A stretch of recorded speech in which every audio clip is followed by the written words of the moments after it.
And welcome back, students. As we continue our journey into interfaces, today let's discuss the comparable interface. So, getting started with today's lesson, if you recall back in Programming 1, we introduced a method for sorting a partially filled array of base type double into increasing order. Now, it is very easy to transform that code into a method to sort into decreasing order instead of increasing order. Pretty much we just reverse the way it does the sort.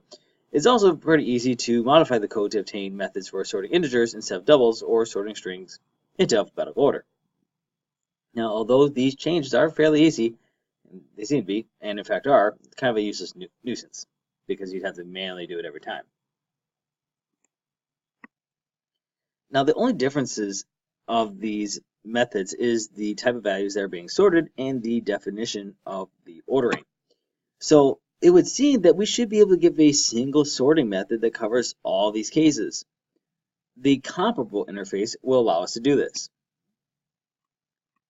So the comparable interface is in the java.lang package and is automatically available to your program. So you don't have to go out and write a comparable interface because it already exists.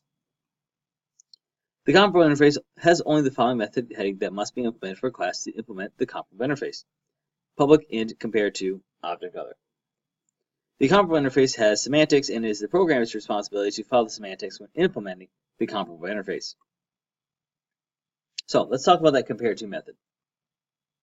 The semantics says that compare to returns a negative number if the calling object comes before the parameter other, a 0 if it equals the parameter other, and a positive number if the calling object comes after. Pretty simple. Almost any reasonable notions of comes before should be acceptable because we're comparing something before something else. In particular, all of the standard less than relations on numbers and lexicographic ordering on strings are suitable for ordering for compare to. The relationship comes after, of course, would just be the reverse of comes before. Now, if you need to consider any other kind of ordering, the precise rule is that the ordering must be a total ordering, which means that the following rules must be satisfied. It has to be a reflexive, so for no object O, does O come before O, so it can't come before itself. Trichotomy, for any two objects O1 and O2, one and only one of the following holds true. O1 comes before O2, and O1 comes after O2, or O1 equals O2. All right, so that's that before or after, or it's equal. And of course, transitivity, if O1 comes before O2 and O2 comes before O3, then of course, O1 must come before O3. Now, the equals of the compared to method semantics should coincide with the equals methods if possible. But this is not absolutely required by the semantics.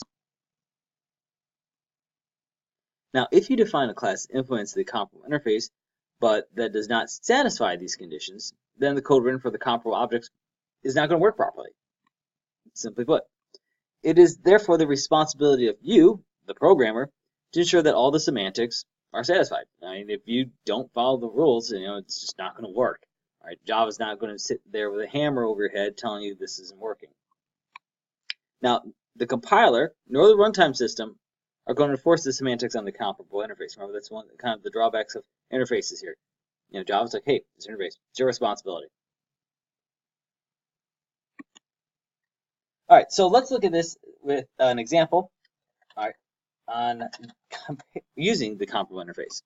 So we talked about selection sort, or we talked about partially filled arrays. So here we're going to generalize that with a selection sort. So this is a class that's going to have a method that can sort any partially filled array whose base type implements the comparable interface, including implementing the semantics we've discussed in the previous lesson.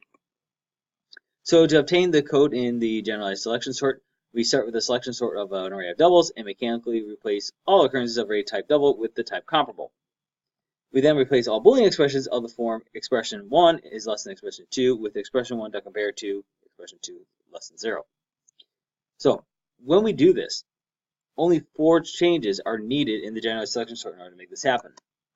Of course, this right here is the generalized selection sort. All right, and you can see right here, here is our comparable array. All right, and of course in here you can see the method here for the selection sort. So here's index of smallest, here's interchange. You'll notice right here is comparable temp, comparable min. Again, we have our comparable arrays in the parameters. But other than that, there's not a ton of changes. If you were to look at this and compare it against the regular selection sort, there's not a ton of changes.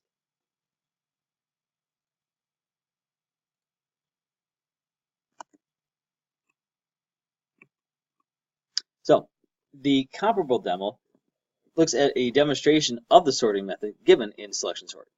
So to kind of understand why that demonstration works before we actually look at it, you need to be aware of the fact that both of the classes double and string implement the comparable interface. Now, if you were to check the full documentation for the class double, you would see that double implements the comparable interface and has a compare to method. Moreover, for objects O1 and O2 double, O1.compare to O2 is less than 0, so that means O1 has to come before O2, which means the same thing as O1.double value is less than O2.double value. Right? And if we want to look at that demo, here it is. You can see in here there is a double. No, it is a capital D. I'll talk about that in just a second here. All right? And other than that, it's just a simple, here we go, filling up that array. Here's before sorting, it's just going to print it out, boom. Then does the generalized selection sort. After the sorting, print out the array. All right, and here's another array. This one now, this is a string array instead of a double, and it's pretty much doing the same thing before sort, after sort. Okay. So the implementation of the comparable interface of the class double is really just the ordinary less than relationship on the double values corresponding to the double objects. Notice I say double objects here. That's why there was a capital D and not a lowercase d. Similarly, if you were to check the full documentation for the class string, you would see that the string implements the comparable interface and so has a compare to method. Moreover, the implementation of the compare to method for a class string is really just the ordinary lexicographic relationship on the strings. Because the way Java handles strings, they're not primitive types, they're always objects. So we kind of get around that a little bit here. Now, this programming example uses the standard classes of double and string for the base type of the arrays. Now, we can also do the same thing with arrays whose base type is a class you defined, as long as the class implements the comparable interface, including the standard semantics. So this programming example, of course, if you may have already guessed it, does point out a restriction on interfaces. They can only apply to classes. Right? You can't use it on primitive types. That's why, again, we saw double with a capital D, because double with lowercase d is a primitive type. But when we use the double with uppercase d, remember that's the wrapper class, and that wrapper class allows us to use things like the comparable interface. So in the comparable demo, we could not sort an array of base type double using the sorting method for an array comparable. We just help for using an array with base type double. This is, of course, a good example of using the wrapper class with the wrapper class personality.